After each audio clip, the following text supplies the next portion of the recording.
नमस्कार दोस्तों। मशाल चैनल पर फिर एक नई वीडियो के साथ आपका स्वागत है। और आज इस वीडियो के अंदर हम चर्चा करेंगे लेबर कोड के तहत यूनियन बनाने के अधिकार पर और हड़ताल करने के अधिकार पे कैसे आज हमला किया जा रहा है। प्रमुख रूप से इसी बिंदु पे हम चर्चा करेंगे। जैसा कि आप जानते हैं कि देश के अंदर देश की आज़ादी के दौरान ही और ख़ास करके 1917 में जो रूस के अंदर क्रांति हुई मजदूर किसानों के नेतृत्व में, और रूसी क्रांति के चलते वहाँ के मजदूरों को, किसानों को, आम जनता को जो अधिकार मिले उसका एक असर और ज़बरदस्त असर भारत के मजदूरों कर्मचारियों के ऊपर भी पड़ा, किसानों के ऊपर भी उसका असर पड़ा। तो आज वो जो असर था, उस असर के चलते ही भारत के अंदर मजदूरों ने संगठित होने का निर्णय लिया और आंदोलन करने की अनेकों कार्रवाई की। और बता सकते हैं हम आपको कि 1920 से लेके और 1924 तक इन 4 सालों के दौरान भारत के अंदर 1000 से ज़्यादा औद्योगिक हड़तालें हुई इस देश के अंदर। और 1920 में ही पहली केंद्रीय ट्रेड यूनियन मजदूरों की, हालांकि उस समय पर ट्रेड यूनियन बनाने का अधिकार नहीं था, बावजूद इसके 1920 में राष्ट्रीय स्तर पर एक ट्रेड यूनियन का निर्माण किया गया देश के मजदूरों के द्वारा। और उसके पहले अध्यक्ष स्वतंत्रता सेनानी लाला लाजपत राय बने। उसके बाद लगातार यूनियन बनाने का अधिकार के सवाल को लेके आवाज़ें उठती रही, आंदोलन होते रहे, संघर्ष होते रहे, लोग कुर्बानियां देते रहे, शहादतें देते रहे, जेल यातनाएं सहते रहे। और आखिरकार 1926 में ट्रेड यूनियन एक्ट अंग्रेजों के समय पर ही बना और पहली बार 1926 में विधिवत तौर पे यूनियन बनाने का अधिकार देश के मजदूरों को, कर्मचारियों को पहली बार 1926 के अंदर ये जो अधिकार है वो प्राप्त हुआ है। तो हमारे पुराने कानून में क्या था? हमारे पुराने कानून में था कि कोई भी 7 व्यक्ति, चाहे वो किसी प्राइवेट क्षेत्र में काम करते हो, सरकारी क्षेत्र में काम करते हो, अर्ध सरकारी क्षेत्र में काम करते हो, कोई भी 7 व्यक्ति मिलके यूनियन का निर्माण कर सकते हैं, यूनियन का गठन कर सकते हैं और यूनियन को रजिस्ट्रेशन करने की जो प्रक्रिया है उसको वो शुरू कर सकते हैं। ये अधिकार था। और यूनियन बनाने के लिए विधिवत तौर पे श्रम विभाग को एक अधिकार था।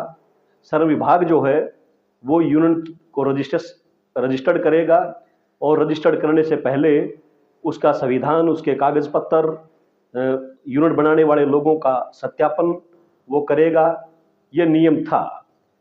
तो लेकिन आज इस अधिकार को जो है पूरे तौर पर बदलने की तैयारी देश की सरकार ने लेबर कोड के तहत कर ली है। अभी हमारा जो पुराना कानून था कि 7 आदमी इकट्ठे होकर, 7 वर्कर कर्मचारी इकट्ठे होकर यूनियन बना सकते हैं। आज ये जो नया लेबर कोड आया है, इस नए लेबर कोड के अंदर यूनियन बनाने का जो 7 लोगों को अधिकार था उसको खत्म करके आज कम से कम 100 या फिर उस क्षेत्र में जिस क्षेत्र के मजदूर या कर्मचारी यूनियन बनाना चाहते हैं वहाँ काम करने वाले कुल मजदूरों की जो संख्या है उसका 10% न्यूनतम चाहिए, या न्यूनतम 100 लोग चाहिए यूनियन बनाने के लिए। इसका अर्थ क्या है?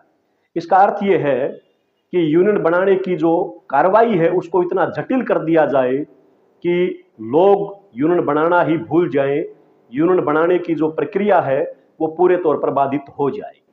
खैर, जैसे तैसे करके अगर हम 10% की उपस्थिति दर्ज करवा देते हैं या न्यूनतम 100 लोगों को हम पेश कर देते हैं सत्यापन के लिए, तो पहले यूनियन की कागज कार्रवाई का सत्यापन करने का जो अधिकार श्रम विभाग को, लेबर इंस्पेक्टर को, लेबर अफसर को था, अब नए कोड के अंदर ये यूनियन सत्यापन की कार्रवाई कागज कार्रवाई का सत्यापन जो है वो श्रम विभाग नहीं करेगा, यानी कि सरकारी अफसर नहीं करेगा, बल्कि मालिक, अगर प्राइवेट कारखाने की यूनिट बना रहे हैं तो मालिक का प्रतिनिधि, और सरकारी क्षेत्र में अगर आप यूनिट बना रहे हैं तो उस महकमे का जो सबसे बड़ा जो अधिकारी है वो अपना नुमाइंदा नियुक्त करेगा, और वो नुमाइंदा ही कागज कार्रवाई जो है उसका वेरिफिकेशन करेगा, उसका सत्यापन करेगा। इसका अर्थ क्या है? इसका अर्थ ये है कि आपकी लड़ाई जिसके खिलाफ है, जिस मालिक के खिलाफ है, जिन अधिकारियों के खिलाफ है, अपने मांग मुद्दों को लेके, शोषण के खिलाफ, आज यूनियन बनेगी कि नहीं बनेगी, आपकी यूनियन बनाने के लिए जो आपने कागज अप्लाई किए हैं वो दुरुस्त हैं कि नहीं है, गलत हैं या ठीक हैं, ये तय करने का अधिकार पूरे तौर पर आज इस ये जो लेबर कोड, जो नया बिल है, कानून है, इस लेबर कोड के तहत मालिकों को ही दिया जा रहा है, शोषण करने वाले बड़े अफसरों को ही दिया जा रहा है। तो आज ये यूनियन बनाने का अधिकार भी हमसे छीना जा रहा है। इसी ढंग से पुराने कानून के अंदर हमारे पास यूनियन बना के और वार्ताकार यूनियन का अधिकार प्राप्त करने का भी एक प्रावधान था, और गुप्त मतदान से ये वार्ता में हिस्सा कौन यूनियन ले सकती है ये पहले कानून था, और उस कानून के तहत 10% वोट प्राप्त करने वाली यूनियन को भी वार्ता में शामिल होने का, वार्ताकार कमेटी में शामिल होने का अधिकार था। लेकिन आज देखेंगे हम कुल मिला के तो उस अधिकार को भी खत्म कर दिया गया है, और आज जो नया लेबर कोड है, इस नए लेबर कोड के अंदर कुल मजदूरों की संख्या में से, या ये कहिए कि कुल कर्मचारियों की जो संख्या है उस संख्या का 51% जिस यूनियन के लोग सदस्य होंगे, वार्ता करने का अधिकार केवल उसी यूनियन को होगा। और आप देख सकते हैं कि इसका इस्तेमाल कैसे किया जाएगा। इसका इस्तेमाल ऐसे इस ढंग से किया जाएगा कि बेशक आप लड़ाका यूनियन हैं, बेशक आपकी यूनियन की मेंबरशिप है, सदस्यता है, आप मजदूरों कर्मचारियों के हितों को लेके आप लगातार संघर्ष करते हैं, लेकिन कुल मिला के ये जो 51% जो मेंबरशिप की शर्त रखी गई है वार्ता का अधिकार प्राप्त करने के लिए, तो ये पक्की बात है कि जिसकी सरकार होगी या जिसकी चहेती यूनियन होगी, जिन मालिकों की, उन्हीं को ये वार्ता का अधिकार सरकार और मालिक मिलके वो तय कर देंगे, और उन्हीं को बैठने की इजाजत होगी। जो और अन्य यूनियनें हैं उनके ऊपर ये शर्त लगा के कि आपकी 51% मेंबरशिप नहीं है, आप 51% मेंबरशिप ना होने की वजह से वार्ता के अंदर हिस्सेदारी नहीं कर सकते, वार्ता के अंदर शामिल नहीं हो सकते, ये शर्तें लगाकर आज जो वार्ता का अधिकार था उस वार्ता के अधिकार को भी मजदूरों से, कर्मचारियों से इन नए लेबर कोड के तहत छीनने की पूरी तैयारी की जा रही है। आज इसी ढंग से अगर हम बात करें कि मजदूरों के ऊपर अगला जो हमला क्या है, अगला हमला है कि हम यूनियन किस लिए बनाते हैं। हम खास करके यूनियन बनाते हैं मजदूरों की सुरक्षा के लिए, कर्मचारियों के हितों के लिए। इसके अलावा यूनियन बनाने का कोई और उद्देश्य नहीं होता। और बाकायदा हम ये कह सकते हैं कि यूनियन किसी भी क्षेत्र के उन मजदूरों की, उन कर्मचारियों की सुरक्षा कवच का एक काम करती है। यूनियन उनके हित अधिकारों को लेकर आंदोलन करती है, उनके हितों को लेकर लड़ती है, उनके मांग पत्र को तैयार करती है मजदूरों से बात करके, और मजदूरों से बात करने के बाद ही वो उस मांग पत्र को लेके वो अपने सरकारी विभाग की अगर यूनियन है तो अपने आला अधिकारियों को, और प्राइवेट क्षेत्र की अगर यूनियन है तो मालिकों को वो मांग पत्र देती है, और मांग पत्र पर समाधान करने की मांग करती है। अब ये जो मांग पत्र है, हमने अगर मांग पत्र दे दिया, उस मांग पत्र के ऊपर कोई वार्ता नहीं होती है, उसका कोई समाधान नहीं होता है, तो हमारे पास मजबूरी आज रास्ता क्या है? हमारे पास रास्ता है कि हम आंदोलन का रास्ता अपनाएंगे। हड़ताल पर जाने से पहले हम धरने, प्रदर्शन, गेट मीटिंग, आप जलसा जुलूस ये करेंगे, आप कार को या अफसरों को, मालिकों को ये कहेंगे कि हमने जो मांग पत्र दिया है उसके ऊपर वार्ता कीजिए, और फिर भी अगर वार्ता ना हो तो अल्टीमेटली हमारे पास 1926 का जो ट्रेड यूनियन एक्ट जो था, जो कानून था पुराना, उस कानून के तहत 14 दिन पहले नोटिस दे के हड़ताल करने का अधिकार था। लेकिन आज इस हड़ताल के अधिकार पर जबरदस्त हमला किया जा रहा है। जो 14 दिन का जो नोटिस देने का कानून था, आज उसको बदल दिया गया। आज 60 दिन का नोटिस देना पड़ेगा, यह प्रावधान इस नए लेबर कोड के अंदर किया गया है। 14 दिन का खत्म क्यों किया गया है और 60 दिन का यह नया नियम क्यों लेके आ रहे हैं? इसलिए लेके आ रहे हैं कि 14 दिन के अंदर मजदूरों को, कर्मचारियों की जो हड़ताल है, उस हड़ताल को विफल करने के लिए सरकार के पास, अफसरों के पास, या ये कहिए मालिकों के पास समय कम पड़ता है।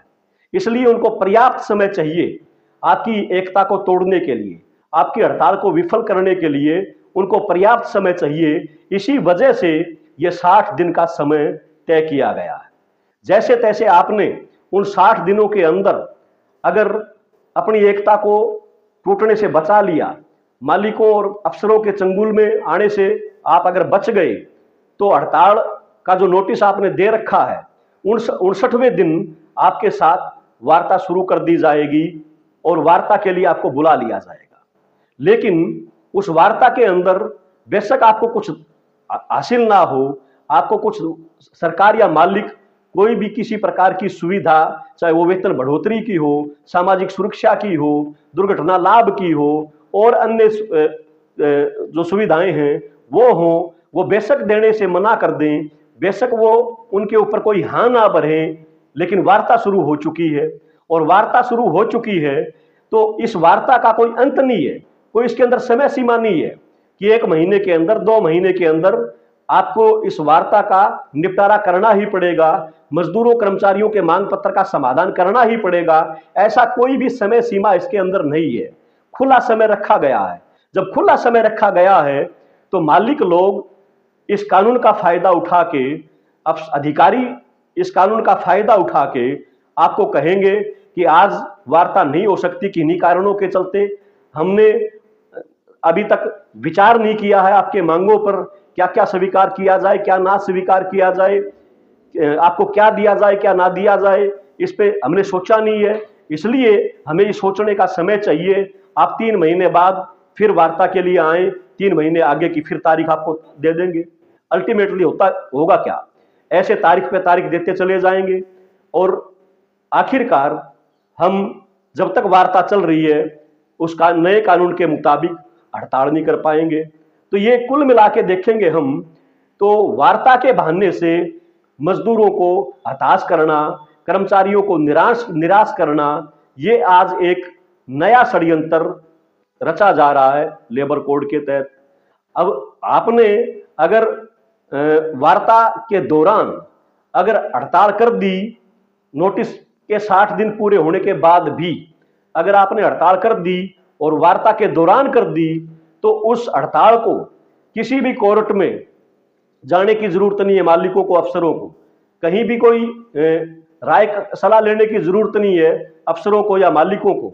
और वो आपकी हड़ताल को सिर्फ इस बात पर गैर कानूनी घोषित कर देंगे कि आपने वार्ता के दौरान हड़ताल कर दी है, क्योंकि इस नए लेबर कोड के अंदर वार्ता के दौरान हड़ताल करने पर पाबंदी है, वो गैर कानूनी मानी जाएगी। और अगर हड़ताल आपकी गैर कानूनी है तो निश्चित तौर पर इस नए लेबर कोड के अंदर आज जो प्रावधान लेके आए हैं, जो जिसको लागू करने पे उतारू है देश और प्रदेश की सरकार, उस नए लेबर कोड के तहत गैर कानूनी अगर हड़ताल आपकी है तो हड़ताल करने वाले लोगों को 2 साल की सजा, 1 लाख रुपए तक का उनके ऊपर जुर्माना, जो आज तक कभी नहीं था। पुराने कोर्ट जो कानून है उस कानून के अंदर कहीं नहीं था। और यूनियन का रजिस्ट्रेशन रद्द करने का प्रावधान, ये सब इसके अंदर किया जा रहा है। कुल मिला के ये किया क्यों जा रहा है?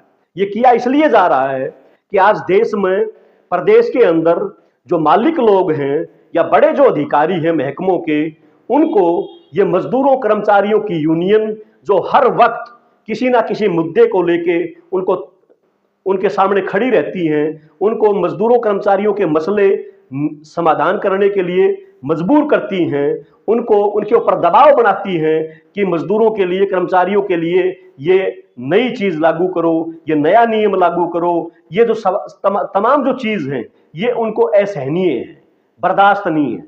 और जब ये इनको बर्दाश्त नहीं है तो निश्चित तौर पर ये आज नया कानून मालिकों के लिए और सरकार के अपने जो महकमों के अधिकारी हैं उनकी सुरक्षा के लिए ज्यादा है, ना कि मजदूरों और कर्मचारियों की सुरक्षा के लिए।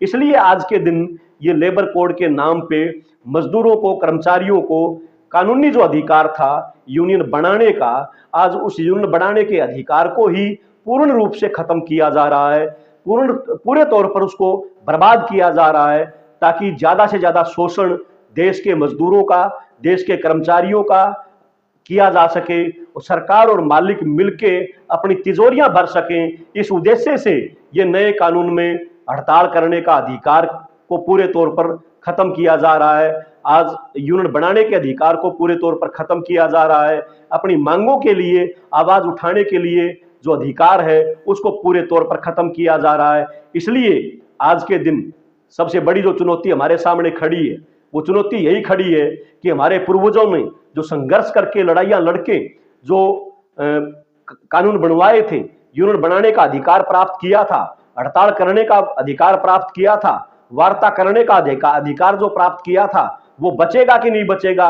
आज सबसे बड़ा सवाल यही है। इसलिए आप सबसे अंत में ये अपील करते हुए कि इन अधिकारों को अगर बचाना है तो निश्चित तौर पे हमें लड़ना पड़ेगा। आज हमारे गले में जो गुलामी का फंदा डाला जा रहा है, बल्कि डाला जा चुका है, बस सिर्फ अब उस फंदे को कसना बाकी है। इसलिए वो फंदा कसा ना जाए उससे पहले ही हमें सड़कों पे उतरना पड़ेगा। और इसका मौका हमें उपलब्ध हुआ है, अवसर हमें उपलब्ध हुआ है। देश की केंद्रीय ट्रेड यूनियनें 11 में से 10 केंद्रीय ट्रेड यूनियनें मिलकर हड़ताल कर रही हैं। केवल एक ट्रेड यूनियन है राष्ट्रीय स्तर पर, भारतीय मजदूर संघ बीएमएस, जो इस हड़ताल का हिस्सा नहीं है, वो सरकार के साथ खड़ी है। तो जो केंद्रीय 10 ट्रेड यूनियनें हड़ताल करने जा रही हैं 20 मई को, आप सभी से यही अपील करना चाहेंगे कि इस हड़ताल को सफल बनाते हुए देश के अंदर जो गुलामी प्रथा थोपी जा रही है इसको चुनौती दो, तभी जाके हम बच सकते हैं। आप सभी का बहुत बहुत धन्यवाद, शुक्रिया।